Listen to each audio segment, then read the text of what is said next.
Good morning, students. Today we will discuss Newton divided difference method. Newton divided difference formula. This formula ഉപയോഗിച്ച് എങ്ങനെ നമുക്ക് സ്ത്രീക്ക് corresponding ആയിട്ടുള്ള value കണ്ടുപിടിക്കാന്നുള്ളതാണ്. ഇങ്ങനെ question ഇതാണ്. Using Newton divided difference formula, find the missing value from the following data.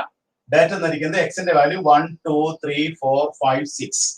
Then corresponding y യുടെ value 14, 15, 5, 6, 9. ഇവിടെ നമുക്ക് 3ക്ക് കറസ്പോണ്ടിങ് ആയിട്ട് വൈയുടെ വാല്യൂ എത്രയാണ് വരുന്നത് എന്നുള്ളത് ന്യൂട്ടൺ ഡിവൈഡഡ് ഡിഫറൻസ് ഫോർമുല ഉപയോഗിച്ച് നമ്മൾ കണ്ടുപിടിക്കാൻ പോവാണ് കേട്ടോ. Newton divided difference formula. അപ്പൊ ആ ഫോർമുല നമ്മൾ ഉപയോഗിക്കണമെങ്കിൽ നമ്മൾ ആ ഫോർമുല എന്ന് പറഞ്ഞതാണ് Pnx. Pnx is equal to approximately equal to y0 plus y of x0 x1 into x minus x0 plus y of x0 x1 x2 x minus x0 into x minus x1 plus etc. y of x0 x1 etc. xn x minus x0 x minus x1 etc.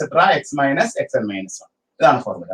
ഇതിൽ ഈ y of x0 x1 ന് first divider difference എന്നാ പറയുന്നത്, ഇതിന് second divided difference എന്ന് പറയുന്നത്, ഇതിന് third divided difference എന്ന് പറയുന്നത്. ഇത് നമ്മൾ ടേബിൾ വരച്ച് ടേബിളിൽ നിന്ന് കാൽക്കുലേറ്റ് ചെയ്ത് ഇവിടെ നമ്മൾ സബ്സ്റ്റിറ്റ്യൂട്ട് ചെയ്യണം. അപ്പൊ നമുക്ക് തന്നിരിക്കുന്ന ഈ പ്രോബ്ലത്തില് നമ്മൾ x0ഉം y0ഉം x1 ഒക്കെ മാർക്ക് ചെയ്യുമ്പോൾ ഇതാണ് നമ്മുടെ x0 എന്ന് പറയുന്നത്. ഇത് നമ്മുടെ x1. ഇത് കണ്ടുപിടിക്കേണ്ടതാണ്. അപ്പോ ഇത് x1, ഇത് x2, ഇത് x3, ഇത് x4. ഇത് നമുക്ക് കണ്ടുപിടിക്കേണ്ട വാല്യൂ ആണ്. ഇത് കണ്ടുപിടിക്കേണ്ടതാണ്. 3 കറസ്പോണ്ടിങ് ആയിട്ടുള്ള വൈയുടെ വാല്യൂ കണ്ടുപിടിക്കണം. ഇനി കറസ്പോണ്ടിങ് ഇവിടെ എന്താണ്? y0, y1, y2, y3, y4. നമ്മൾ അങ്ങനെ മാർക്ക് ചെയ്യാം. അപ്പൊ നമുക്ക് x0, x1, x2, x3, x4 ഒക്കെ കിട്ടി. അതുപോലെ y0, y1, y2, y3, y4 ഒക്കെ കിട്ടി. അപ്പൊ n എന്നുള്ളത് നമുക്ക് n എന്നുള്ളത് 0, 1, 2 എക്സെട്ര ആണ്. ഇവിടെ നമുക്ക് n എന്നുള്ള എത്ര വരെ വന്നിട്ടുണ്ട്? 0, 1, 2, 3, 4 വരെ വന്നിട്ടുണ്ട്.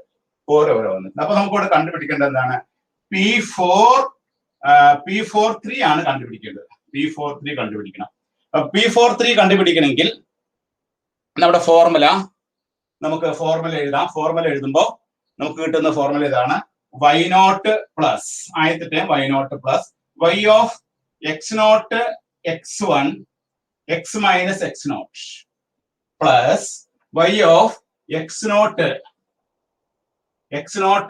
x1 x2 x minus x0 x minus x1 plus y of x0 x1 x2 x3 x minus x0 x minus x1 x minus x2 x minus x2 വരും. അടുത്ത പ്ലസ് അടുത്ത ടേം എന്താണ്? y ഓഫ് അടുത്ത term എന്നുള്ളത്. അപ്പൊ ഇവിടെ നമുക്ക് y of x0 x1 x2 x3 കഴിഞ്ഞിട്ട് y of x0 x1 x2 x3 x4 ഒരു ടേം വരും. കറസ്പോണ്ടിങ് ആയിട്ടുള്ള എന്ത് വരും? എക്സെട്ര. ഇങ്ങനെ എക്സെട്ര ഇട്ട് കഴിഞ്ഞാൽ അപ്പോ x minus x1 x minus x2 x minus x3 വരും. ഇതാണ് നമ്മുടെ ഫോർമുല. അപ്പൊ ഈ ഫോർമുലയില് y0 നമ്മുടെ കയ്യിലുണ്ട്. അതുപോലെ തന്നെ ഈ x0 ഒക്കെ കയ്യിലുണ്ട്. x0 x1 x2 ഒക്കെ കയ്യിലുണ്ട്. നമുക്ക് ടേബിളിൽ നിന്ന് കണ്ടുപിടിക്കേണ്ടത് y ഓഫ് x0 x1 കണ്ടുപിടിക്കണം. സെക്കൻഡ് ഡിവൈഡഡ് ഡിഫറൻസ് ആയ y of x0 x1 x2 കണ്ടുപിടിക്കണം. അതുപോലെ y of x0 x1 x2 x3 ഇത് മൂന്നും കണ്ടുപിടിക്കും. ഇത് മൂന്നാണ് നമുക്ക് കണ്ടുപിടിക്കേണ്ടത്. അതിന് നമ്മൾ ചെയ്യേണ്ടത്, നമ്മൾ ടേബിൾ വരയ്ക്കാം. നമ്മൾ ബേസിക്കലി ഡാറ്റ തന്നിരിക്കുന്ന ഡാറ്റ ഉപയോഗിച്ചിട്ട് നമ്മൾ ഒരു ടേബിൾ വരയ്ക്കാൻ പോവാണ് കേട്ടോ. ആ ടേബിളിൽ നിന്നാണ് നമ്മൾ ഫസ്റ്റ് ഡിവൈഡറും സെക്കൻഡ് ഡിവൈഡറും തേർഡ് ഡിഫറൻസ് ഒക്കെ നമ്മൾ കണ്ടുപിടിക്കുക. അപ്പൊ ആ ടേബിളിൽ നിന്ന് എങ്ങനെയാണ് അത് ചെയ്യുന്നതെന്ന് കാണിച്ചു തരാം. അപ്പൊ ടേബിൾ വരയ്ക്കുമ്പോൾ നമ്മുടെ XI കോളം എന്ന് പറഞ്ഞാൽ എന്താണ്? ഐക്ക് നമ്മൾ 0 കൊടുക്കുമ്പോൾ x0 ആ വാല്യൂസ് ഇതൊക്കെയാണ് തന്നിരിക്കുന്നത്. 1, 2, 4, 5, then 6. ഇങ്ങനെ XIയുടെ വാല്യൂ തന്നിട്ടുണ്ട്. then കറസ്പോണ്ടിങ് YIയുടെ വാല്യൂ നമുക്ക് തന്നിരിക്കുന്നത് എന്തൊക്കെയാണ്? YIയുടെ വാല്യൂ 14, 15, 5, 6, 9, 90. ഇതാണ് ടേബിൾ വന്നിരിക്കുന്നത്. അപ്പൊ ടേബിൾ ഉപയോഗിച്ച് കണ്ടുപിടിക്കാൻ പോകുന്ന സാധനം എന്താണ്? ഈ y ഓഫ് x0 x1 കണ്ടുപിടിക്കണം. y of x0 x1 x2 കണ്ടുപിടിക്കണം. y of x0 x1 x2 x3 കണ്ടുപിടിക്കണം. ഇതിന് പറയുന്ന പേര് first divided difference, second divided difference, third divided difference എന്നാണ്. അത് കണ്ടുപിടിക്കാനാണ് നമ്മൾ ചെയ്യേണ്ടത്. നമ്മുടെ ഒരു കോളം ഉണ്ടാക്കാം. ആ കോളത്തിന്റെ പേരാണ് y of xi xi plus 1. ഇതാണ് കോളത്തിന് കോമൺ ആയിട്ട് കൊടുക്കുന്ന പേര് അതാണ് y of xi plus 1. ആ കോളത്തിന്റെ നമുക്ക് ആ കോളം കണ്ടുപിടിക്കണമെങ്കിൽ ഈ 15 നിന്ന് 14 കുറയ്ക്കുക. 15 minus 14 divided by ഈ 2 minus 1 കൊടുക്കുക. കണ്ടോ 15 minus 14 by 2 minus 1 that is equal to 1. Next value. ഇനി അടുത്ത 5 ൽ നിന്ന് 15 കുറയ്ക്കുക. 5 minus 15 divided by 4 minus 2 കണ്ടോ corresponding 4 minus 2. 5 minus 15 divided by 4 minus 2 അപ്പൊ നമുക്ക് കിട്ടുന്നത് എത്രയാണ്? -5 എന്നാണ് കിട്ടുന്നത്. -5. 5 minus 15 എന്ന് പറഞ്ഞാൽ -5 -10 by 2 that is -5. ഇനി അടുത്ത എന്താ കിട്ടണേ? 6 minus 5 divided by 5 minus 4. 6 minus 5 by 5 minus 4 നമുക്ക് കിട്ടുന്നത് എത്രയാണ്? 1 എന്ന് കിട്ടും. അടുത്ത എത്രയാണ്? 19 minus 6 divided by 6 minus 5. 19 minus 6 by 6 minus 5 നമുക്ക് കിട്ടുന്നത് എത്രയാണ്? 13. ഇതാണ് first column, first divided difference. ഇനി അടുത്ത സെക്കൻഡ് ഡിവൈഡഡ് ഡിഫറൻസ് കണ്ടുപിടിക്കണം. അതിനടുത്ത കോളം നമ്മൾ ഇങ്ങനെ വരയ്ക്കാം. y ഓഫ് കോമൺ ആയിട്ട് എഴുതുന്ന പേരാണിത് xi plus 1 xi plus 2. ഇവിടെ ചെയ്യേണ്ടതാണ് ഈ -5 നിന്ന് 1 കുറയ്ക്കുക. -5 - 1 ഡിവൈഡഡ് ബൈ ഇവിടുത്തെ 4 - 2 2 - 1 അപ്പൊ ഒന്നുകൂടെ വിട്ടാ ഇവിടെ നമ്മൾ -5 - 1 ൽ നിന്നാണ് കുറയ്ക്കണേ. അപ്പൊ നമ്മൾ എന്ത് ചെയ്യണം? ഈ 4 ൽ നിന്ന് 1 ആണ് കുറയ്ക്കേണ്ടത്. ഇവിടെ എഴുതേണ്ടത് 4 - 1 ആണ്. പ്രത്യേകം ശ്രദ്ധിക്കുക. ഇവിടെ നമ്മൾ -5 ൽ നിന്ന് 1 കുറയ്ക്കുന്നു. അപ്പൊ ഇവിടെ നമ്മൾ ആദ്യം നമ്മൾ അടുപ്പിച്ച് രണ്ടെണ്ണം എടുത്തു. ഇത് ഒന്നുകൂടെ വിട്ടെടുക്കാം. 4 - 1 അപ്പൊ 4 - 1 -5 - 1 by 4 - 1 അപ്പൊ നമുക്ക് കിട്ടുന്ന ആൻസർ -2 എന്നാണ്. -2 എന്നിട്ട് അടുത്ത കേസിൽ നോക്കിയേ. അതേപോലെ തന്നെ 1 - -5 ഡിവൈഡഡ് ബൈ നമുക്ക് നോക്കാം 1 - -5 ദാറ്റ് ഈസ് 5 - 2 കണ്ട 5 - 2 താഴെ എഴുതേണ്ടത് 5 - 2 ആണ്.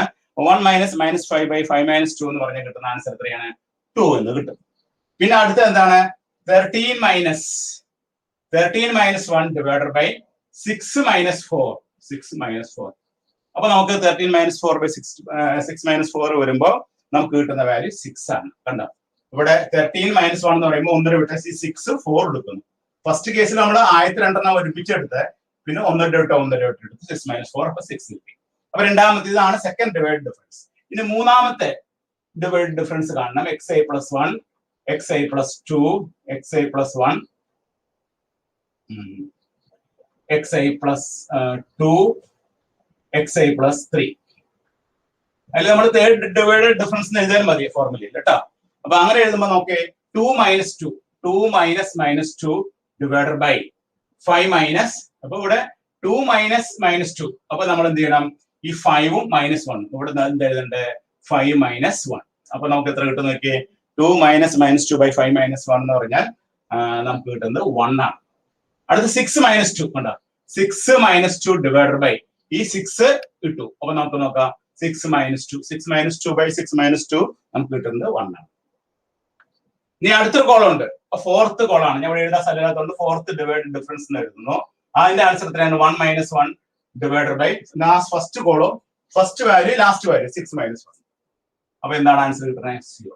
ലാസ്റ്റ് വാല്യൂ 0 എന്ന് കിട്ടും. അപ്പൊ അങ്ങനെ നമ്മള് ഫസ്റ്റ് ഡിവൈഡ് ഡിഫറൻസ് കോളം ഉണ്ടാക്കി, സെക്കൻഡ് ഡിവൈഡ് ഡിഫറൻസ് കോളം ഉണ്ടാക്കി, തേർഡ് ഡിവൈഡ് ഡിഫറൻസ് കോളം ഉണ്ടാക്കി, ഫോർത്ത് ഡിവൈഡ് ഡിഫറൻസ് കോളം ഉണ്ടാക്കി, ഫോർത്തിലെത്തിയപ്പോൾ തീർന്നു പോയി. അപ്പോൾ അവിടെ വെച്ച് നിർത്തി. ഇതാണ് നമ്മുടെ ടേബിൾ. ഈ ടേബിളിൽ നിന്ന് നമുക്കാണ് ഈ വാല്യൂസ് കണ്ടുപിടിക്കാം. ഈ വാല്യൂസ് കണ്ടുപിടിക്കാനായിട്ട് നമ്മൾ ചെയ്യേണ്ടത് ഈ ഡയഗണലായിട്ട് നോക്കാം. ഡയഗണലായിട്ട് നോക്കിയിട്ട് ഇതിനെയാണ് നമ്മൾ എന്ത് പറയുന്നത്? y0 എന്ന് പറയുന്നത്. അപ്പോൾ y0 = 14. y0ന്റെ വാല്യൂ 14 കൊടുത്തു. ഇനി y of x0 x1 എന്ന് പറഞ്ഞ വാല്യൂ ഏതാണ്? ഇതാണ് കണ്ട y of x0 x1 എന്ന് പറഞ്ഞാൽ 1 ആണ്. ഇനി അടുത്ത അതുപോലെ തന്നെ y of x0 x1 x2 എന്നുള്ള വാല്യൂ എത്രയാണ്? ഈ -2 ആണ്. ഈ ഡയഗണൽ എടുക്കാം -2. അടുത്ത വാല്യൂ എത്രയാണ്? y of x0 x1 x2 x3 എന്നുള്ള വാല്യൂ എത്രയാണ്? ഈ വാല്യൂ. അടുത്ത വാല്യൂ നമുക്ക് എടുക്കാനില്ല. അടുത്ത വാല്യൂ 0. ഈ വാല്യൂസ് എല്ലാം നമ്മൾ ഇവിടെ സബ്സ്റ്റിറ്റ്യൂട്ട് ചെയ്യുക. സബ്സ്റ്റിറ്റ്യൂട്ട് ചെയ്ത് കാൽക്കുലേറ്റർ സിംപ്ലിഫൈ ചെയ്യുമ്പോൾ നമുക്ക് എത്ര കിട്ടും?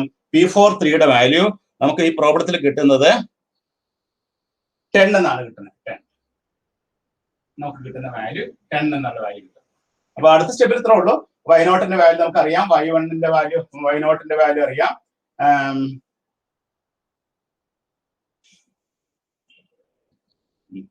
y0ന്റെ വാല്യൂ ഇവിടെ നമ്മൾ സബ്സ്റ്റിറ്റ്യൂട്ട് ചെയ്തു. അടുത്ത ഫസ്റ്റ് ഡിവൈഡഡ്, സെക്കൻഡ് ഡിവൈഡഡ്, അതുപോലെ തേർഡ് ഡിവൈഡഡ്, ഇത് മൂന്നും നമ്മൾ സബ്സ്റ്റിറ്റ്യൂട്ട് ചെയ്തു. എക്സും എക്സ് എന്ന് പറഞ്ഞാൽ എന്താണ് 3 ആവുമ്പോൾ എക്സിന്റെ സ്ഥാനത്തൊക്കെ നമ്മൾ 3 സബ്സ്റ്റിറ്റ്യൂട്ട് ചെയ്യണം. അതുപോലെ x0ന്റെ x1 x2 ഒക്കെ ഞാൻ പറഞ്ഞിട്ടുണ്ട്, നമ്മൾ ഫസ്റ്റ് തന്നെ മാർക്ക് ചെയ്ത് വെച്ചിട്ടുണ്ട്. ഇതെല്ലാം അങ്ങോട്ട് ഇതിൽ ഫോർമുലയിലേക്ക് സബ്സ്റ്റിറ്റ്യൂട്ട് ചെയ്ത് അത് സിംപ്ലിഫൈ ചെയ്യുമ്പോൾ കിട്ടുന്ന വാല്യൂ ആണ് 10. അപ്പൊ ഇത് ഫോർമുല പ്രത്യേകം ഓർത്ത് വെക്കാം. ഫോർമുല ഇവിടെ നമുക്ക് 3ക്ക് കറസ്പോണ്ടിങ് ആയിട്ടുള്ള വൈയുടെ വാല്യൂ ആണ് കണ്ടുപിടിക്കേണ്ടത്. അപ്പൊ P43 ഇവിടെ n = 4 ആണ്. P43 ആണ് കണ്ടുപിടിക്കേണ്ടത്. P43 കാണാനുള്ള formula y0 plus y of x0 x1, ഇതിനെ പറയുന്ന പേരാണ് ഫസ്റ്റ് ഡിവൈഡഡ്. ഫസ്റ്റ് ഡിവൈഡർ കാണുന്ന എങ്ങനെയാണ്? നമ്മുടെ ടേബിളിലേക്ക് നോക്കാം. ടേബിൾ നമ്മൾ ഇങ്ങനെ വരച്ചു വെച്ചു. ഈ ടേബിളിൽ നമ്മൾ ഈ ഫസ്റ്റ് എലിമെന്റ് കണ്ടു. ഇതിന് നമ്മൾ y0 എന്ന് പറയുന്നത്. അടുത്ത് ഫസ്റ്റ് ഡിവൈഡർ, ഇത് സെക്കൻഡ് ഡിവൈഡർ, ഇത് തേർഡ് ഡിവൈഡർ, ഇത് ഫോർത്ത് ഡിവൈഡർ. അപ്പൊ ഇത് കണ്ടുപിടിക്കാനുള്ള ഇത് ഞാൻ പറഞ്ഞു തന്നിരുന്നു. ഇത് ഈ ഫസ്റ്റ് കോളം കണ്ടുപിടിക്കണമെങ്കിൽ ഇങ്ങനെ 15 - 14 കറസ്പോണ്ടിങ് 2 മൈനസ് കണ്ട ഫസ്റ്റ് കോളം നമുക്ക് കിട്ടി. സെക്കൻഡ് കോളം കിട്ടണമെങ്കിൽ 1 വിട്ട് എന്ന് പറയുമ്പോൾ -5 - 1, ഇവിടെ നമ്മൾ 4 1 കൊടുക്കാം കണ്ട. അങ്ങനെ നമ്മൾ ചെയ്ത് പോയി കഴിയുമ്പോൾ നമുക്ക് ടേബിൾ അവസാനം വരുമ്പോൾ തീർന്നു പോകും. അപ്പൊ ടേബിൾ കിട്ടും. ഇത് ഈ ടേബിൾ വളരെ പ്രധാനപ്പെട്ടതാണ്. ഈ ടേബിളിന് പ്രത്യേക മാർക്കൊക്കെ ഉള്ളതാണ്. അപ്പൊ ഈ ടേബിളിൽ നിന്ന് ഈ മുകളിലത്തെ ടോപ്പ് ലെയർ നമ്മൾ എടുക്കാം. ആ ടോപ്പ് ലെയറിലെ വാല്യൂസ് ഇവിടെ അങ്ങോട്ട് സബ്സ്റ്റിറ്റ്യൂട്ട് ചെയ്ത് കഴിയുമ്പോൾ നമുക്ക് എന്ത് ആൻസർ കിട്ടും? P43 ആൻസർ കിട്ടും. ഇങ്ങനെയാണ് ന്യൂട്ടൺ ഡിവൈഡഡ് ഡിഫറൻസ് ഫോർമുല ഉപയോഗിച്ച് പ്രോബ്ലം ചെയ്തത്. അപ്പൊ ഈ പ്രോബ്ലത്തില് നിങ്ങൾ ഓർത്തിരിക്കേണ്ട ഫോർമുല ഇതാണ് കേട്ടോ. Pnx approximately equal to y0 plus first divided difference into x minus x0, second divided difference into x minus x0 into x minus x1, third divided difference into x minus x0, x minus x1, x minus x2, etc. അതാണ് നമ്മുടെ formula. ആ formula ഓർത്തിരിക്കുക. എല്ലാ മെത്തേഡിലും ഓരോ formulas ഉണ്ട്. ആ formula കൃത്യമായിട്ട് ഓർത്തിരുന്നു കഴിഞ്ഞാൽ നമുക്ക് വളരെ ഭംഗിയായിട്ട് ആ പ്രോബ്ലം ചെയ്യാൻ സാധിക്കും. അപ്പോൾ എല്ലാവരും എഴുതിയെടുക്കുക, കൃത്യമായിട്ട് ചെയ്യുക. ടേബിൾ പ്രത്യേകം സൂക്ഷിക്കുക. ടേബിൾ കൃത്യമായിട്ട് ചെയ്യുക. അതിന്റെ ഡിനോമിനേറ്ററിൽ വരുന്ന കാര്യങ്ങൾ പ്രത്യേകം ശ്രദ്ധിക്കുക. ഡിനോമിനേറ്റർ ഒന്ന് ട്രസ്റ്റ് ചെയ്ത് കഴിയുമ്പോൾ നിങ്ങൾക്ക് കൃത്യമായിട്ട് മനസ്സിലാവും. പെട്ടെന്ന് നമുക്കത് ചെയ്തു പോകാൻ പറ്റും. ഓക്കെ.